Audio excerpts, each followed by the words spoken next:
বড়লোক বাবার একমাত্র আদরের মেয়ে সীতা প্রাপ্তবয়স্ক হয়ে যাওয়ার পরেও মেয়ে বিয়ের প্রতি কোনোভাবেই রাজি হচ্ছে না। বাবা তো পড়ে যায় মহাচিন্তায়, কি করে মেয়েকে বিয়ের ফাঁদে ফাঁসানো যায়। এসব প্ল্যানিং এর চক্করে মেয়েটির সাথে এক অচেনা ছেলের দেখা হয়। চলতি পথে একসাথে যাত্রা করতে গিয়ে সীতা ছেলেটার প্রতি দুর্বল হয়ে যায়। ভালোবাসা, বিয়ে আর সম্পর্কের টানাপোড়েনে তৈরি সীতা পয়নম মুভির কাহিনী আজ আপনাদের সাথে শেয়ার করব। সো ভিউয়ার্স, জলদি জলদি সাবস্ক্রাইব করে নিন। তো চলুন বেশি কথা না বাড়িয়ে শুরু করা যাক আজকের মুভির এক্সপ্লেনেশন। বড্ড আদরের মেয়ে সীতা একদিন গ্যাস লিক করে আগুনের ব্লাস্টের কারণে সীতার মা মারা যায়। সেই থেকেই বাবা মেয়ে একা হয়ে যায়। বাবা মেয়ের কথা ভেবে দ্বিতীয়বার কখনো বিয়েই করেননি। একমাত্র মেয়েকে আঁকড়ে ধরেই তিনি তার জীবন চালিয়ে দিয়েছেন। আজ অনেকটা বছর পর সীতা আর তার বাবা একসাথে কোথাও যাচ্ছিল। দুজনের মুখেই যেন কোনো একটা গম্ভীরভাবে স্পষ্ট ফুটে উঠেছে। বাবা একবার তার মেয়ের দিকে তাকায়, তার ভেতরেও কোনো একটা কারণে যেন অপরাধ বোধ হচ্ছে। এই ঘটনা জানার জন্য আমাদের কিছুদিন আগে চলে যেতে হবে। এক আত্মীয় বিয়ের অনুষ্ঠানে বাবা আর মেয়ে নিমন্ত্রিত হয়। অনুষ্ঠানের দিন যথারীতি বাবা মেয়ে বিয়ে বাড়িতে চলে যায়। পুরো অনুষ্ঠানে বাড়িটি যেন সীতা একাই নাচ গানে ভরিয়ে তুলেছে। এদিকে বাবা তার বন্ধুকে বলছে, আমি আসলেই তোকে নিয়ে এখন খুব খুশি রয়েছি। তুই কত সুন্দরভাবে তোর মেয়েকে বিয়ে দিয়ে দায়িত্ব পালন করেছিস। জানি না আমি কবে আমার দায়িত্ব পালন করতে পারবো। আমি এই বিষয়ে খুবই চিন্তিত। বন্ধু বলে, তুই চিন্তা করিস না, আমি ওর সাথে কথা বলে দেখেছি। বাবা একটু হেসে বলে, আমি এই ব্যাপারে ওকে অনেক বোঝানোর চেষ্টা করেছি, তবে কোনো কাজ হয়নি। তারপরে তো চেষ্টা করে দেখতে পারিস। বন্ধু সীতাকে ডেকে বলে, তোমার সাথে আমার কিছু কথা আছে। মেয়েটা সেই আঙ্কেলের কাছে এসে বলে, তার আগে আপনাকে কিছু কথা বলার আছে আমার। আঙ্কেল বলে, বলো। মেয়েটি বলে, কোনো অনুষ্ঠান কিংবা ফ্যামিলি ইভেন্টে দেখবেন সাধারণত গুরুজনেরা সিঙ্গেল ছেলে মেয়েদের জিজ্ঞেস করে, বিয়ে কবে করছো, সন্তান কবে নিচ্ছ। আমরা মারা যাওয়ার আগে তো তোমাদের সন্তানের সাথে খেলাধুলা করে মরতে চাই, তাই না? এই ধরনের নানা অপ্রয়োজনীয় কিছু হাস্যরসাত্মক কথা তারা বলে থাকে। কিন্তু তারা এসব কেন বলে, এর উত্তর কি আমার মাও দিতে পারবে? এখানে একটা কথা বলে রাখি, সীতা তার বাবাকে মা বলে সম্বোধন করে। যাই হোক, প্রশ্ন করার আগেই পাল্টা প্রশ্নে আঙ্কেল কোনো জবাব দিতে পারে না। অর্থাৎ স্মার্টলি সীতা এই ব্যাপারটা এড়িয়ে গিয়েছে। বিয়ের অনুষ্ঠান শেষে তারা বাড়ি ফিরেছে। বাবা কোনো একটা ডক্টরকে ফোন করে বলে, আমার মেয়েটা হুট করেই মথুরাইতে যাওয়ার জন্য প্ল্যান করছে। সে চলে যাওয়ার পর আমি আপনার সাথে যোগাযোগ করব। পরবর্তীতে দেখা যায় সীতা ব্যাগপত্র গুছিয়ে নির্দিষ্ট স্থানে যাওয়ার জন্য বেরিয়ে পড়েছে। আসলে আজকে মাদুরাইতে বিখ্যাত একজন শেফ এসেছেন। সাধারণত তার অ্যাপার্টমেন্ট নেওয়া ইম্পসিবল ব্যাপার, তাই আজকে ওয়ার্কশপের মাধ্যমে সীতা চাচ্ছে তার সাথে দেখা করার। আসলে সীতাও একজন শেফ, সে এই পর্যন্ত অনেক অ্যাওয়ার্ড পেয়েছে। এরপরও কেন তার বড় শেফের সাথে দেখা করার নেশা রয়েছে এ ব্যাপারে বাবা জিজ্ঞেস করে। সীতার কথা একটাই, শিক্ষার কোনো শেষ নেই। বাবা বলে, আচ্ছা ঠিক আছে যাও, তবে একজন ড্রাইভার তো সঙ্গে নাও। মেয়ে বলে, আমি একাই সামনে নিতে পারবো, তুমি দেখে শুনে থেকো আর টাইম মতো ওষুধ খেয়ে নিও। আমার ভালোবাসার মা, তুমি আমার বাবার প্রতি খেয়াল রেখো। এই বলে মিষ্টি মেয়েটা বেরিয়ে পড়ে। বাবা যাওয়ার আগে তার মেয়ের কপালে একটা চুমু দিয়ে বিদায় জানায়। মেয়ে রওনা করে। অনেকটা দূর যাওয়ার পর হঠাৎ করে পেছন থেকে কোনো একটা ছেলে বারবার মেয়েটিকে গাড়ি থামাতে বলে। সীতা খেয়াল করলে দেখতে পায় ছেলেটি দৌড়ে গাড়ি বরাবর আসার চেষ্টা করছে। সীতা এবার গাড়ি থামিয়ে ছেলেটির উপর রাগ দেখিয়ে বলে ওঠে, কি ব্যাপার, কি আপনার কি বেঁচে থাকার ইচ্ছে নেই নাকি? ছেলেটা বলে, আমার গাড়িটা কিছুক্ষণ আগেই নষ্ট হয়েছে, এমার্জেন্সি কাজে আমাকে সীতাপুরম যেতে হবে, আপনি যদি দয়া করে আমাকে একটু সেখানে নামিয়ে দিতেন। সীতা বলে, আপনার কি মনে হয় আমি একজন অচেনা মানুষকে সাহায্য করব? ছেলেটা বলে, আপনিও ইন্ডিয়ান, আমিও ইন্ডিয়ান, আমরা যদি দেশের মানুষকে সাহায্য না করি তাহলে কি হয় বলুন? সীতা বলে, এমন অনেক ইন্ডিয়ানদের সাহায্যের জন্য আমি পেয়ে যাব, তাই বলে কি আমি সকলকে সাহায্য করব? ছেলেটা বলে, প্লিজ ম্যাডাম, খুবই জরুরি একটা কাজ, আমি সময় মতো উপস্থিত হতে না পারলে অনেক বড় সমস্যা হয়ে যাবে। আসলে পারিবারিক ব্যাপার তো, তাই প্লিজ ম্যাডাম। অনেক রিকোয়েস্টের পর সীতা লিফট দিতে রাজি হয়ে যায়, তবে তার একটা কন্ডিশন আছে। সীতা বলে, তোমার আধার কার্ড, প্যান কার্ড আমাকে দেখাতে হবে। ছেলেটা দুটো কার্ড দিয়ে বলে, আমার নাম হচ্ছে অভিষেক, বন্ধুরা আমাকে অভি বলে ডাকে। মেয়েটা বলে, তোমার পাসপোর্ট আর রেশন কার্ড? অভি বলে, এত কিছু তো নিয়ে কেউ বের হয় না ম্যাডাম। সীতা বলে, আচ্ছা ঠিক আছে, এই যে কাগজ দেখছি, এখানে তোমার নাম লিখে তুমি একটু দৌড়ে গিয়ে আমার দিকে ঘুরে তাকাও। অভি নিজের নামটা লিখে কাগজটা ধরে সীতার দিকে ঘুরে তাকায়। মেয়েটার নানা অ্যাঙ্গেলে ছবি তুলতে থাকে, দেখে মনে হচ্ছে যেন জেলখানার কোনো আসামির ছবি তোলা হচ্ছে। অভি বলে, আমার তো মনে হচ্ছে আপনি আমাকে আতঙ্কবাদী বানিয়ে FIR করে দেবেন। যাই হোক, অভি গাড়িতে বসে পড়ে। হয়ে। সীতা বলে, আর একটা জিনিস মাথায় রাখবেন, আপনি যতক্ষণ আমার গাড়িতে আছেন ততক্ষণ আপনি যত কল করবেন কিংবা আপনার কাছে যত কল আসবে আপনি সবগুলোতে লাউড স্পিকারে কথা বলবেন। ছেলেটা বলে, আমার নাম তো আপনাকে বললাম, আপনার নাম কি ম্যাডাম? সীতা বলে, আপনি কি চান, আপনাকে জায়গা মতো নামিয়ে দেব নাকি এখানেই থামিয়ে দেব? এরপরে আর কি অভির মুখে যেন তালা লেগে যায়। কিছুক্ষণ পরেই অভিকে তার বন্ধু ফোন করে। অভি খুশি মনে ফোনটা রিসিভ করে লাউড স্পিকারে দেয়। বন্ধু বলে, কি রে, তুই কি প্ল্যানিং দিলি? আমার সবকিছু তো নষ্ট হয়ে গেল। ভেবেছিলাম আমি সেটেল হয়ে 1 বছর পর বিয়ে করব। এই কথাই আমি আমার গার্লফ্রেন্ডকে বলেছিলাম। তুই তো বললি 4 হাত এক করো সকল সমস্যার সমাধান হবে, তবে সে বলছে এখনই বিয়ে করো, না হলে আমাকে ভুলে যাও। অভি বলে, দুঃখিত, তবে তুই কেন বিয়ে করতে চাচ্ছিস না? পরিবার, বন্ধু বান্ধব, আত্মীয় স্বজন এইগুলো হচ্ছে এক পথ, আর প্রফেশনাল লক্ষ্য হচ্ছে অন্য পথ। এই দুইটাকে তো আর এক করা যাবে না। আগে তো পরিবারকে বুঝতে হবে। তুই যদি তোর সঙ্গীকে সাপোর্ট করতে পারিস তাহলে জীবনের সব লক্ষ্য খুব সহজেই পূরণ করতে পারবি। বন্ধু বলে, তোর কথা তো এভাবে ভেবে দেখিনি। আচ্ছা, এ বিষয়ে আমরা ডিটেলসে পরে আলোচনা করব। আচ্ছা, ভালো থাকিস। ফোন কেটে দিয়ে অভি বলে, কি ম্যাডাম, ঠিক বলেছি তো? ঝুম বৃষ্টি পড়ছে। ছোট্ট একটা চায়ের দোকানের সামনে মালকিন কাস্টমারদের ডাকার জন্য ছাতি হাতে দাঁড়িয়ে রয়েছে। এই হচ্ছে মালিকের ছেলে শিবা। মা তার ছেলেকে ডেকে বলে, তোর স্ত্রী কি করছে? তাকে দ্রুত ডেকে বল ইডলির ব্যবস্থাপনা করতে, কাস্টমাররা তো চলে আসবে। এই হচ্ছে শিবার স্ত্রী পার্বতী। শিবা এসে বলে, পার্বতী, আর কতক্ষণ ধরে প্রার্থনা করবে? ইডলি আর চাটনি বানাতে হবে। মা বলেছে সময়ের ব্যাপারটাও তো তোমাকে খেয়াল রাখতে হবে। পার্বতী বলে, এত চিন্তা করছো কেন? সবকিছুই তো রেডি আছে, শুধুমাত্র বসিয়ে দিলেই 10 মিনিটের মধ্যে হয়ে যাবে। শিবা বলে, কাস্টমার তো আর আমার আত্মীয় না যে 10 মিনিট বসে থাকবে। পার্বতী বলে, কেন এত ঝামেলা করো? আমি তো অনেক বিষয়ে তোমার ব্যাপারে চুপ থাকি। শিবা বলে, তুমি কোন বিষয়ের কথা বলছো? পার্বতী বলে, সেদিন কলেজ থেকে একটি মেয়ে এসেছিল, তারা খাবার অর্ডার করেছিল। তোমার চোখে যেন তাকানোই যাচ্ছিল না, তুমি লজ্জায় যেন লাল হয়ে যাচ্ছিলে। তোমার কি মনে হয় আমি এসব খেয়াল করি না? আমি এত শিক্ষিত হয়েও রোজগার করার জন্য বাইরে চাকরি করতে যেতে চাইলাম, কিন্তু তুমি দিলে না। বলেছিলাম বাবার ব্যবসায় হাত লাগাতে, তাতেও তো তোমার উপকার হতো, তুমি তাও করলে না। তুমি এই অজপাড়া গ্রামে পড়ে আছো। এক কথায় দু কথায় তাদের মধ্যে ঝগড়া লেগে যায়। এদিকে সীতাকে তার কাজিন স্নেহা ফোন করে বলে, আমার বিয়ের অ্যালবাম তৈরি হয়ে গিয়েছে। আমি তো অস্থির হয়ে বসে আছি, কখন তোকে দেখাতে পারবো? তুই কখন ফিরবি? মেয়েটা বলে, 2 দিন সময় লাগবে। ছেলেটা বলে, ম্যাডাম, আপনি তো লাউড স্পিকারে রেখে কথা বলছেন না। সীতা রেগে যায়। অপর প্রান্ত থেকে এসব কথা শুনে স্নেহা জিজ্ঞেস করে, কে রে? সীতা পুরো ঘটনা খুলে বলে। স্নেহা বলে, তুই কি করে একটা অচেনা পুরুষকে সাহায্যের জন্য তোর গাড়িতে উঠতে দিলি? আমার তো ঠিক মনে হচ্ছে না। সীতা বলে, ছেলেটিকে দেখে খুব ডিসেন্ট মনে হচ্ছে। ছেলেটি একজন মিউজিশিয়ান, সে ম্যান্ডোলিয়ান নিয়ে আমার গাড়িতে উঠেছে। স্নেহা বলে, আচ্ছা, সাবধানে থাকিস। কথা শেষ করে সেই কফির দোকানের সামনে দিয়ে যেতে গেলে শিবার মা পথ আটকে বলে, ম্যাডাম, আমাদের দোকানে গরম গরম খাবার রেডি রয়েছে, আর না হোক আমাদের কফিটা একবার ট্রাই করে দেখতে পারেন, আশা করি আপনাদের পছন্দ হবে। মুরব্বীর কথায় তারা দুজনেই গাড়ি থেকে নেমে কফির অর্ডার করে। মা তাদের মিষ্টি দেওয়ার জন্য বলে, কারণ আজকে তার ছেলে আর স্ত্রীর বিবাহ বার্ষিকী। মায়ের ভাষ্যমতে ছেলে বৌমার জীবন খুব সুখেই চলছে, তাই আজ সকল কাস্টমারদের মিষ্টিমুখ করাবে। তারা দুজনে শিবা আর পার্বতীকে বিবাহ বার্ষিকীর শুভেচ্ছা জানায়। কথাবার্তা শেষ করে তারা আবারও চলতে শুরু করে। এ সময় অভির ফোনে কল আসলে সে ফোনটা রিসিভ করে বলে, হাই, আমাকে মিস করছো? আরে বাবা, আমি তো চলে এসেছি, একটু অপেক্ষা করো। এই বলেই ফোনের মধ্যে কিস করতে শুরু করে। আচমকা সীতার রেগে গাড়ি থামিয়ে বলে, তোমাকে না বলেছি ফোনে কথা বলার সময় লাউড স্পিকারে বলবে? আমি তোমাকে সাহায্য করছি, তোমার নাকি ফ্যামিলির সমস্যা রয়েছে সেই জন্য, কিন্তু তুমি এর মধ্যে কোনো গার্লফ্রেন্ডের সাথে রোমান্স করছো, তাও একজন অপরিচিত ব্যক্তির পাশে বসে। দয়া করে তুমি এখনই নেমে যাও। অভি বলে, আমি নেমে যাব, কিন্তু দয়া করে আমার চরিত্র সম্পর্কে বাজে কথা বলবেন না। মানুষ কি শুধুমাত্র তার গার্লফ্রেন্ডকেই চুমু দেয়? কেন বাবা মা ভাই বোনের সাথে কি এমন ব্যবহার করা যায় না? ফোন কলে আমি আমার দাদার সাথে কথা বলছিলাম, আমি তাকে অনেক ভালোবাসি। এখন এর পরেও যদি আপনার মনে হয় যে আমি দোষী, তাহলে আপনি আমাকে সাজা দিবেন, আর আমি সাজা স্বরূপ এখনই চলে যাব। সীতা বলে, হয়েছে হয়েছে, ওভার অ্যাক্টিং কম করেন।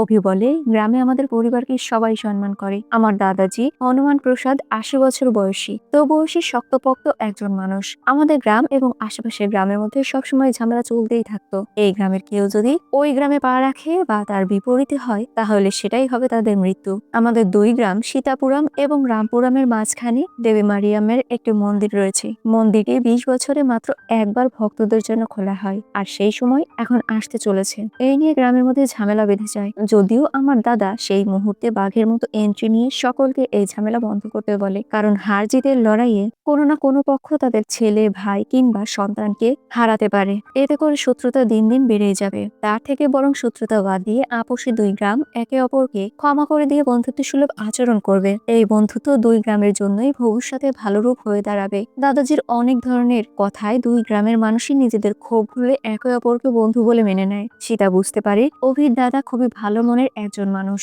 হুট করেই পথের মধ্যে কিছু বাচ্চারা সীতার গাড়ি আটকে সীতাকে ইন্ডিয়ার পতাকা প্রদান করে। এতে সীতা খুশি হয়ে বাচ্চাদের সাথে সাইন ল্যাঙ্গুয়েজে কথা বলতে শুরু করে। বাচ্চাগুলো চলে যাওয়ার পর অভি জিজ্ঞেস করে, বাচ্চাগুলো আপনাকে ইশারায় কিছু বললো? আপনিও কি তাদের ইশারা দিয়ে কিছু বুঝিয়ে দিলেন? কি বলেছিলেন আপনি? সীতা বলে, আজকে বিজয় দিবস তো, তাই ওরা পতাকা বিতরণ করছিল। অভি বলে, আপনি ওদের ইশারায় আপনার নাম বলেননি তো? যদিও বা বলতেন আমি ঠিকই বুঝে নিতাম। একটা ক্লু তো দিন আমাকে, যাতে করে আমি আপনার নামটা বুঝতে পারি। সীতা বলে, মাটি থেকে জন্মগ্রহণ করে ভগবান রামের অত্যন্ত প্রিয় হয়ে গিয়েছে। অভি এর পরেও নামটা বুঝতে পারে না। সে বিভিন্ন প্রকার শাকসবজির নাম বলতে শুরু করে। এ সময় স্নেহা ফোন করলে সীতা ফোনটা রিসিভ করে। স্নেহা বলে, ছেলেটা কি এখনো আছে? থাকলে ওর মিউজিক্যাল বক্সের মধ্যে আসলে কি মিউজিকের যন্ত্রপাতি আছে, চেক করে দেখিস তো। আসলে গুন্ডারা অনেক সময় এসব ছদ্মবেশী মিউজিক্যাল বক্সে তাদের অস্ত্র রেখে দেয়, তাই তুই একটু চেক করে নে। সীতা কল কেটে দিয়ে মিউজিক্যাল বক্সটা ওপেন করতে বলে। অভি বুঝতে পারে তাকে সন্দেহ করা হচ্ছে। সন্দেহ দূর করতে বক্সটা ওপেন করে। এবার সীতা বলে, যেহেতু আপনি প্রফেশনাল মিউজিশিয়ান, সেহেতু এই বিষয়টা আপনি আমাকে প্রমাণ করে দেখান। অর্থাৎ মিউজিকের তালে গান গিয়ে শোনাতে হবে। শুরু হয়ে যায় গান গাওয়া, আর স্বপ্নের মধ্যে নাচ গানের কিছু সিনারিও দেখানো হয়। যাক, গান বাজনা শেষে সিন বর্তমানে চলে আসে। রাস্তায় সিগন্যাল করার কারণে সীতা গাড়ি থামায়। এই সময় ট্রাফিকের কারণে সকলেই গাড়ি থামায়। সকলের গাড়ির সামনে আবার গিরি নামের এক ব্যক্তি গাড়ি থামিয়ে ফেলে। এরপর একজন নেতাকে সালাম দিয়ে বলে, স্যার, একটা পাগলাটে লোক আমাদের লোককে অ্যাক্সিডেন্ট করতে গিয়েছিল, তবে দুর্ঘটনা থেকে বেঁচে যাওয়ার জন্য সে আসলে ভাগ্যবান ছিল। নেতা বলে, কে সে? গিরি পেছনের সিটে বসে থাকা ব্যক্তিটির গলা চেপে ধরে। লোকটি গিরির কাছে ক্ষমা চাইতে থাকে। এদিকে নেতাও তাকে মাফ করে দিতে বলে। অবশেষে গিরি তাকে ছেড়ে দেয়। নেতা বলে, গিরি, তুমি এসব কর্মকাণ্ড বাদ দিয়ে রাজনীতিতে প্রবেশ করো না, তাহলে অনেক লাভবান হবে।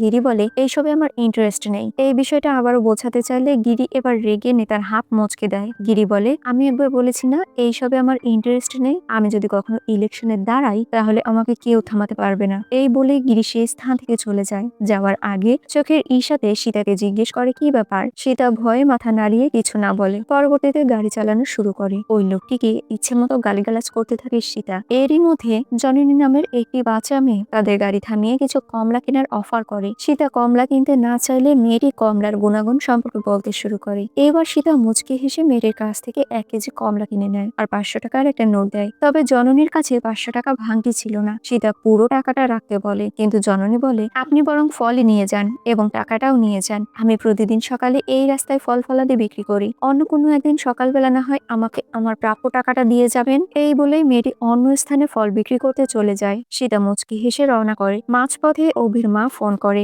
আর কথায় কথায় আজকে সারাদিনকার ঘটনা অভি তার মাকে জানায়। মা এবার সীতার সাথে কথা বলে। সীতা আর মায়ের কথা বলার মুহূর্তে মা তাকে তাদের বাড়িতে আসার জন্য আমন্ত্রণ জানায়। হুট করেই গাড়ির সামনে একটা গরু চলে আসে। সীতা রেগে রাখালকে নানা কথা শোনাতে শুরু করে। ছেলেটি গরুকে বলে, গৌরী, ম্যাডাম তোমার উপর রেগে আছে, তুমি তাকে সরি বলে দাও আর যাওয়ার জন্য রাস্তা দিয়ে দাও। হ্যাপি জার্নি বলো। ছেলেটির এমন কথায় সীতার রাগ যেন পানি হয়ে যায়, তাই তারা আবারও চলতে শুরু করে। এখনো পর্যন্ত অভি সীতার নাম জানতে না পেরে যেন পাগল প্রায় হয়ে গিয়েছে। এই মুহূর্তে আবারও সীতা গাড়িটি থামিয়ে দেয়, তবে এবার কোনো কারণ ছাড়াই গাড়িটি থামানো হলো। এ ব্যাপারে অভি জানতে চাইলে সীতা বলে, তোমার গ্রাম সীতাপুরমে আমরা চলে এসেছি। অভি গাড়ি থেকে নেমে ইচ্ছাকৃতভাবে নিজের পাসপোর্টটা গাড়ির মধ্যে ফেলে দেয়। অভি বলে, এ পর্যন্ত যখন এসেছেন আমাদের গ্রামে একবার এসে গ্রামের সৌন্দর্যের ব্যাপারে দেখে যান। সীতা বলে, তোমার বাড়ি পর্যন্ত আমাকে ড্রপ করে দিতে বলছো? অভি বলে, আরে না না ম্যাডাম, আচ্ছা আপনি তাহলে আসুন, তবে যদি আপনার নাম্বারটা দিতেন মাঝে মধ্যে খোঁজ খবর নিতাম আর কি। সীতা ওর কথায় পাত্তা না দিয়ে গাড়ি চালাতে শুরু করে। অভির মনে এখন পর্যন্ত ঘুরপাক খাচ্ছে মেয়েটির নাম কি হতে পারে। এক পর্যায়ে তার মাথায় আসে রামের প্রিয় সঙ্গিনীর নাম তো সীতা, তার মানে মেয়েটির নাম সীতা। চিৎকার করে সীতাকে ডাক দিলে সীতা গাড়ি থামায়। অভি বলে, তোমার নাম সীতা তাই তো? সীতা মুচকি একটা হাসি দিয়ে চলে যায়। অনেকটা সময় লেট করে সীতা তার গন্তব্যস্থলে চলে যায়। এদিকে সেই বিখ্যাত শেখ তার সেমিনারের কাজবাজ অনেকক্ষণ আগেই শুরু করে দিয়েছে। সীতা বিল্ডিং এ ওঠার আগ মুহূর্তে একটা প্রতিমা দেখে প্রণাম করে। এরপরে বিল্ডিং এর দিকে প্রবেশ করতেই যাবে, ঠিক সেই সময় বিল্ডিং এর মধ্যে গ্যাস লিক হওয়ার কারণে আগুনের ব্লাস্ট হয়ে যায়। সেমিনারের মধ্যে থাকা সকলেই ঝলসে যায়। পরিস্থিতি ভয়াবহ দেখে কোনো মতে সীতা নিজের গাড়ির পেছনে এসে লুকিয়ে পড়ে। আসলে চোখের পলকে এসব কি ঘটে গেল সেটা কিছুই বুঝে উঠতে পারছে না। সে একেবারে কান্নায় ভেঙে পড়েছে। পুরো শহরে এই খবর ছড়িয়ে গিয়েছে। বাবা হন্তদন্ত হয়ে বাইরে বেরিয়ে যেতে যেতে তার মেয়েকে ফোন করে। মেয়ে কোনো মতে নিজেকে স্বাভাবিক করে ফোনটা রিসিভ করে। বাবা বলে, তুমি কোথায় আছো, তোমার কি অবস্থা? মেয়েটা কান্না জড়িত কণ্ঠে বলে, মা আমার কিছুই হয়নি, আমি পুরোপুরি ভালো আছি। বাবা বলে, তুমি চিন্তা করো না, আমি এখনই তোমার কাছে আসছি। তুমি কোথায় আছো? মেয়েটা বলে, এত চিন্তিত হয়ে না, আমি পুরোপুরি সুস্থ আছি। তবে আর 20 সেকেন্ড আগে যদি আমি এখানে পৌঁছাতাম তাহলে ভয়ানক এই বিপদে হয়তো আমার প্রাণটাও চলে যেত। তোমার এখানে আসার প্রয়োজন নেই, আমি নিজেই তোমার কাছে আসবো। তবে তার আগে আমার এখানে কিছু কাজ রয়েছে। বাবা বলে, কি কাজ মা? সীতা বলে, 20 সেকেন্ডের ডিফারেন্সে আমার জীবনটা বেঁচে গিয়েছে। বলা যায় আমার নতুন জন্ম হয়েছে। আমার আজকের জার্নিতে অনেক মানুষের সাথে আমার দেখা হয়েছে, যাদের জন্যই আমার এখানে আসতে দেরি হয়েছে। ঠিক এই কারণেই আমার জীবনটা বেঁচে গিয়েছে। এইসব মানুষদের সাথে আমি দেখা করতে চাই আর ধন্যবাদ দিতে চাই, যাদের জন্য আমার প্রাণটা বেঁচে গিয়েছে। বাবা পারমিশন দিয়ে দেয়। সীতা এক এক করে জার্নিতে দেখা করার সকল ব্যক্তিদের কথা মনে করে। এবার প্রথমেই অভির কথা মনে করে। অভি তো নিজের বাড়ির ডিটেলস বলে দিয়েছিল, সেই অনুযায়ী সীতা তাদের বাড়িতে চলে যায়। বাড়িতে অনুষ্ঠানের জন্য গেট সাজানো হয়েছিল, সেই গেট দিয়ে সর্বপ্রথম সীতায় প্রবেশ করে। এরপর সীতা বাড়ির সকলের সাথে পরিচিত হয়। সীতা আন্টির হাতে একটা মিষ্টি প্যাকেট দিয়ে অভিকে ধন্যবাদ জানায়। অভি ধন্যবাদের কারণ জানতে চাইলে সীতা সম্পূর্ণ ব্যাপারটা খুলে বলে। এই মুহূর্তে বাড়ির এক কর্মচারী বলে, দাদামশাই, গাভীটার নতুন সন্তান জন্ম দিয়েছে। দাদা তো মহা খুশি হয়ে যায়। সীতা এখন চলে যেতে চাইলে দাদা বলে, তুমি আমার ঘরে এসেছো লক্ষ্মী মা হয়ে। এই গাভীর শুরু থেকেই বারবার মিসক্যারেজ হয়ে যাচ্ছিল, আর তুমি তোমার সাথে করে লক্ষ্মী নিয়ে এসেছো আমার ঘরে, সেই জন্যই তো এত খুশির সংবাদ পেলাম। তুমি আজকের দিনটা না হয় আমাদের কাছে থেকে যাও। সীতা তার কথায় রাজি হয়ে যায়। বিকেলে গ্রামের এক অনুষ্ঠানে দুজনেই খুব সুন্দর করে সাজে, একে অপরের সাজসজ্জা দেখে প্রশংসাও করে। এরপর সকলে মিলে মাঠের খেলায় যায়, যেখানে একটা খরগোশকে নির্দিষ্ট এরিয়ার মধ্য থেকে ধরার প্রতিযোগিতা চলছে। এই খেলায় কয়েকজন অংশগ্রহণ করেছে। এত মানুষের ভিড়াভিড়িতে যেন খরগোশটা আতঙ্কিত হয়ে রয়েছে। এ সময় অভি গিয়ে খরগোশকে সকলের মধ্য থেকে বাঁচিয়ে দেয়, আর পুরস্কার নিতে গিয়ে সকলকে এই ধরনের প্রতিযোগিতায় নামার জন্য মানা করে দেয়। কারণ মানুষের সামান্য আনন্দের জন্য এতে পশু পাখিরা আতঙ্কিত হয়, অনেক সময় তাদের জীবনের ঝুঁকিও থেকে যায়। সীতা অভির এরকম মনোভাব দেখে তার প্রতি যেন আকৃষ্ট হতে থাকে। পরদিন সকালবেলা সকলে যে যার কাজে ব্যস্ত রয়েছে। সকলের সামনে অভি তার দাদাকে জিজ্ঞেস করে, শুনেছি দাদা বিয়ের সময় বলেছিল সে এই বিয়ে করতে চায় না, সারা জীবন ব্যাচেলর থাকতে চায়, এটা কি সত্যি দাদা? দাদা বলে, হ্যাঁ বলেছিলাম, তখন আমি একজন যুবক ছিলাম। তবে এই বিষয়টা আমি বিয়ের পর বুঝতে পেরেছি, তাই তো একটা না দুইটা না ছয়টা সন্তানের বাবা হয়েছি। এখন আমার জেনারেশনের তৃতীয় ধাপ চলছে, স্বামী, তারপরে বাবা, এরপরে দাদা নানা। এর মধ্যে একটা অন্যরকম আনন্দ রয়েছে। আমি অনেক সম্পত্তি তৈরি করেছি, এটা আমার একার নয়, এটা আমার পরিবারের। এই সবকিছুই আমাকে শান্তি দেয়, তারা আমার শান্তি, ধৈর্য, ভরসা। ঠিক এই কারণেই অনেক অসম্ভব জিনিসই সম্ভব হয়ে যায়। বিয়ে শুধুমাত্র একটা অনুষ্ঠান নয়, বাড়ি মানে একটা দেয়াল নয়, এটা হচ্ছে ভালোবাসা, আদান প্রদান, দুঃখ কষ্ট ভাগাভাগির একটা জায়গা। ঠিক এই কারণেই আমি ব্যাচেলর শব্দটা আমার জীবন থেকে মুছে ফেলেছি। সকলেই এই কথা শুনে হাততালি দিয়ে ওঠে। অভি কথায় কথায় বলে, তোমাদের কারোর কোনো ধরনের খাবার খেতে মন চাইলে বলতে পারো, আজকে আমাদের মধ্যে বিশেষ একজন রয়েছে যে সব ধরনের খাবার রান্না করতে পারে। যাক, এরপরেই সীতা এক এক করে পরিবারের সকলের জন্য রান্না করতে শুরু করে। রান্না শেষে সকলের সামনে খাবার সার্ভ করা হয়। দাদা প্রথমে খেয়ে বলে, এই খাবার খেয়ে যেন আমার মায়ের কথা মনে পড়ে গিয়েছে। কথা শুনে সকলেই হাসি মুখে খাবার খেতে শুরু করে। দাদিমা নিজ হাতে সীতাকে খাবার খাইয়ে দেয়। যাক, অনেকটা সময় পার হওয়ার পর সীতা নিজের গন্তব্যে রওনা করে। দাদা বলে, সীতা তুমি আমাদের পরিবারের একজন, তাই নিজের বাড়ি মনে করে যে কোনো সময় চলে এসো। সীতাও নিজেদের বাড়িতে দাদাজিকে বেড়াতে যেতে বলে। এরপর তারা রওনা করে। সীতা বলে, আসলেই ঘর মানে একটা দেয়াল নয়, তোমার পরিবারের ভালোবাসা দেখে তা আমি বুঝেছি। আমি তো এখন থেকেই তাদের মিস করতে শুরু করেছি। অভি বলে, আমিও প্রথমবার কাউকে এইভাবে আমার পরিবারের কাছে কাছে আসতে দেখেছি। সীতা অভির পাসপোর্টে দেখতে পায় অভি মাত্র তার থেকে 2 বছরের বড়। এ সময় অভিকে তার বন্ধু ফোন করে বলে, আমি একটা মেয়েকে ভালোবেসে ফেলেছি রে, কি লিখবো বুঝতে পারছি না, তুই যদি একটু আমাকে 2-4 লাইনের বাক্য বলে দিতি। অভি প্রথমে দিতে চায় না, তবে জোরাজোরিতে সীতার কাছ থেকে পারমিশন নিয়ে সে বলতে শুরু করে, হ্যালো ম্যাডাম, আমি সোজা কথা বলছি, আমার মনে হয় আমি আপনাকে ভালোবেসে ফেলেছি। মানে এক প্রকার অভি সীতার জন্যই বলা কথাটা তার বন্ধুকে বলে ফেলে। সীতা এসব কথা শুনে নিজেও কিছুটা আনকমফোর্টেবল ফিল করে। সে বুঝতে পারছিল এ কথাগুলো যেন অভি তাকেই বলছিল।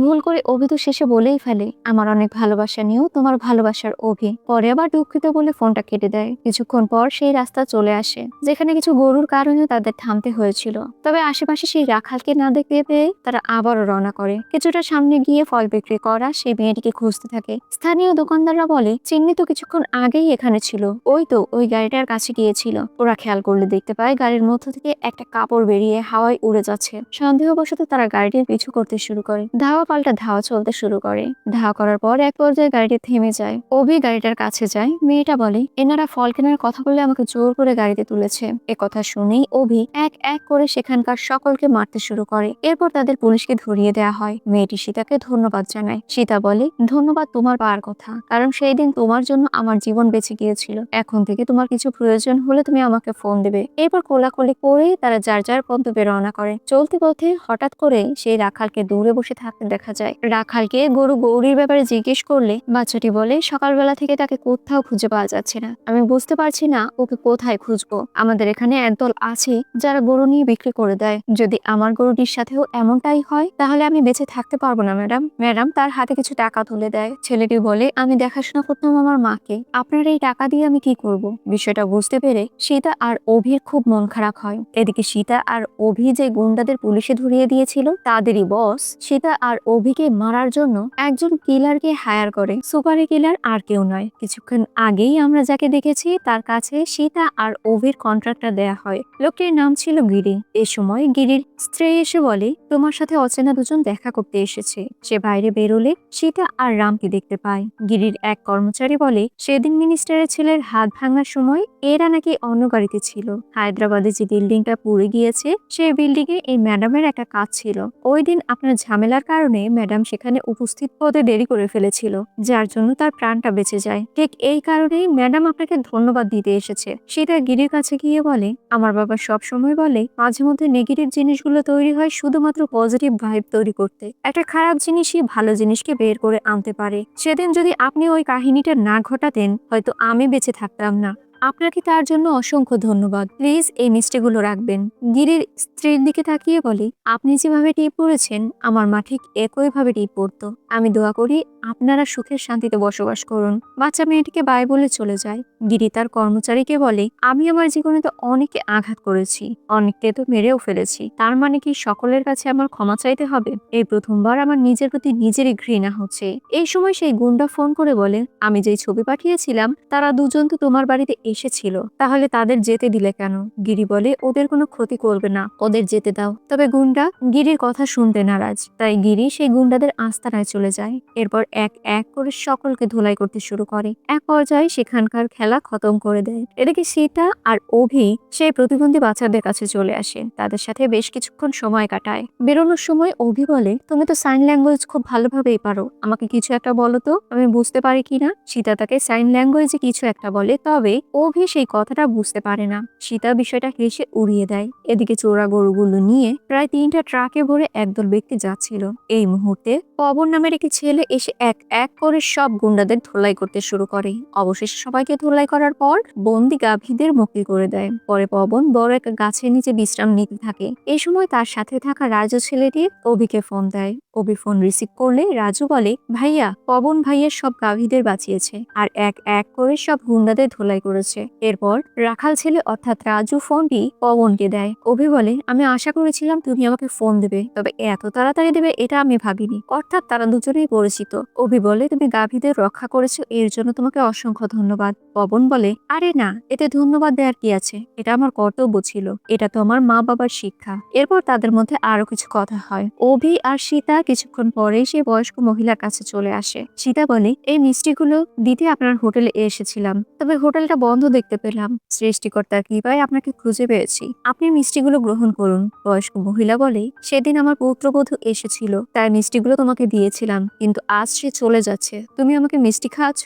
আমার পুরো পৃথিবী ভেঙে গিয়েছে, আমি যেন অস্তিত্বহীন হয়ে পড়েছি। সে তার বাবা মায়ের বাড়িতে চলে যাবে। বিয়ের পর ছোটখাটো ভুল বোঝাবুঝি হওয়াটা স্বাভাবিক, তা তো মানিয়ে নিতে হবে, তাই না? অভি মহিলার পুত্রবধূর বাসার লোকেশন নিয়ে রাস্তায় নামিয়ে দেওয়ার কথা বলে। এরপর শিবা আর পার্বতীকে সহ তারা চারজনে রওনা করে। রাস্তায় অভি ও সীতা একে অপরের সাথে তাদের ভালো লাগা শেয়ার করতে থাকে। তারা কোথায় কি করেছিল, কোথায় তাদের ভালো লেগেছিল, এই সম্বন্ধে নানা ধরনের কথা বলতে শুরু করে।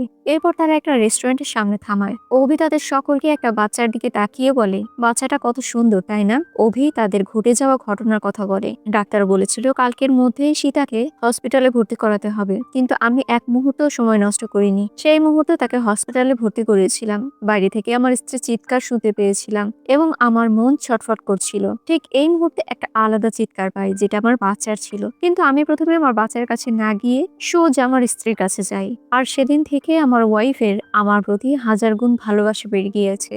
আসলে তাদের এরকম উদাহরণ শুনে পার্বতী আর শিবার মধ্যেও তাদের অতীতের কিছু কাহিনী মনে পড়ে যায়। স্বামী স্ত্রী তো একে অপরের পরিপূরক, তারা বুঝতে পারে ভালোবাসা মানেই তো সুখে দুঃখে একসঙ্গে থাকা। তাই তো পার্বতী সীতাকে জড়িয়ে ধরে এবং তাদের কাছে বলে যেন আবারও তাদের শ্বশুর বাড়িতে তাকে ফিরিয়ে দিয়ে আসা হয়। ব্যাস, শাশুড়ি মাও এমন কাহিনী দেখে খুবই খুশি হয়ে যায়। বয়স্ক মহিলা অভি ও সীতাকে অনেক আশীর্বাদ করে। এরপর তারা সেখান থেকে চলে যায়। রাস্তায় কিছুক্ষণ সময় কাটাতে কাটাতে এরপর তারা সীতার বাসায় চলে আসে, যেখানে তাদের দুজনকে অনেক সুন্দর করে সীতার বাবা অভিনন্দন জানায়। সীতা তার পরিবারের কাছ থেকে অনেকদিন দূরে থাকায় আজ একসাথে হতে পেরেছে, তাই ছোট্ট একটা পার্টির অ্যারেঞ্জমেন্ট করা হয়েছে। এক পর্যায়ে তাদের পার্টি শুরু হয়ে যায়। দুদিন পরেই সীতার বাবা লক্ষ্য করে সীতা আগের থেকে অনেকটা পরিবর্তন হয়ে গিয়েছে। আগে যেভাবে তার সাথে সময় কাটাতো, এখন তেমনটা কিছুই নেই। মনে হচ্ছে কোনো কিছুর প্রতি সে একেবারে আসক্ত হয়ে পড়েছে। এরপর সীতার বাবা তার বন্ধুকে ফোন করে বলে, আমার মেয়েকে এখন অন্যরকম দেখাচ্ছে,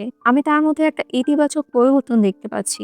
এই প্রথমবার তার মুখে আমি ভালোবাসার সম্পর্কে বলতে শুনলাম। তার বন্ধু বলে, চিন্তা করো না, সে শীঘ্রই হয়তোবা বিয়ে করতে চলেছে। পরের দিন সীতা তার কাজিনের বাড়িতে ঘুরতে যায়, যেখানে স্নেহাকে সীতা তার ভালোবাসার সম্পর্কে জানায়। এটা শুনে তার কাজিন তো অনেক খুশি। সে সীতার কাছে ছেলেটির একটা পিকচার দেখতে চায়। সীতা অভির পিক দেখালে কাজিন বলে, আমি তো এই ছেলেটাকে চিনি, একে হয়তো আমি বিয়েতে দেখেছিলাম। এরপর কাজিন তাদের বিয়ের অ্যালবামটা দেখাতে শুরু করে। ঠিক এরই মধ্যে সীতা অ্যালবামে অভি ও তার বাবার ছবি দেখতে পায়। এটা দেখে মুহূর্তের মধ্যেই মুখের হাসি যেন থেমে যায়। রাতের সময় সীতা তার বাবার কাছে যায় এবং অভি আর তার বাবার ছবিটি দেখায়। সীতা বলে, তুমি কি একে চেনো? চিরকালই আমাদের মধ্যে কোনো সিক্রেট ছিল না, তাহলে তুমি আমার কাছ থেকে এটা কেন লুকালে মা? এরপর তার বাবা বলে, আমি তোমার পাগলামি দেখে সাইকোলজি ডক্টর অভির কাছে যাই আর আমার সব মনের কথা তার সাথে শেয়ার করি। অভি বলে, এটা কোনো মানসিক অসুস্থতা এবং মানসিক অবরোধের মতো।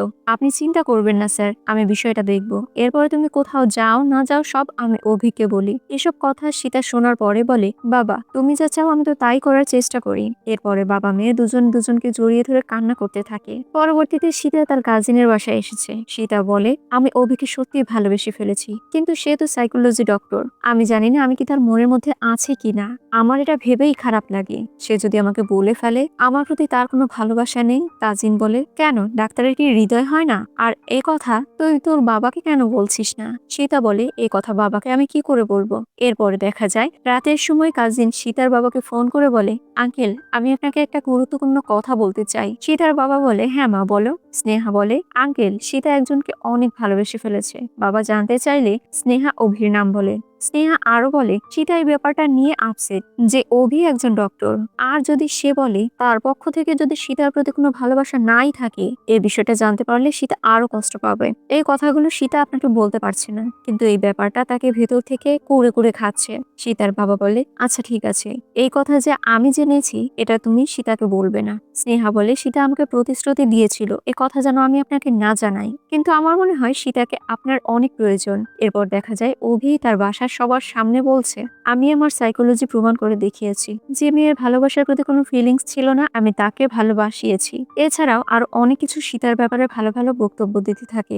দাদা বলে, তো কি হয়েছে? অভি বলে, এর মধ্যে আমি তাকেও অনেক ভালোবেসে ফেলেছি। আসলে আমি ভালোবেসে ভুলেই গিয়েছিলাম যে আমি ডাক্তারি কাজে ওর কাছে গিয়েছিলাম। ওর প্রতি আমার ভালোবাসার ফিলিংস সত্যিই রয়েছে। আমার মনে হয় ওকে ছাড়া আমি বাঁচতে পারবো না দাদা। এই বলে অভি কান্না করে দেয়। এই সময় সীতা আর তার বাবা চলে আসে। আসলে অতীতে কোনো একটা গন্তব্যে যাওয়ার পথে অভির পাসপোর্ট ফিরিয়ে দিতে তারা গাড়ি ঘুরিয়ে তাদের বাড়িতে আসে। বর্তমানে বাবা সকলের সামনে বলে, আজকালকার ছেলে মেয়েরা মনে করে বাবা মা হয়তো তাদের মনের কথা বুঝতে পারে না। আসলে কি, অভিকে সৃষ্টিকর্তা খুব বড় একটা মন দিয়েছে, আর সেই মনটা আমার মেয়ের হতে চলেছে এটা ভেবেই আমার ভালো লাগছে। অভির মতো আগলে আমার মেয়েকে আর কেউ রাখতে পারবে না। দাদাজি খুশি হয়ে বলে, হ্যাঁ, আপনার জামাই আমাদের বাড়িতে আছে আর আমার নাতি বউ আপনার বাড়িতে রয়েছে। তবে বিয়ের পাকা কথা হওয়ার আগে আমার একটা দাবি রয়েছে।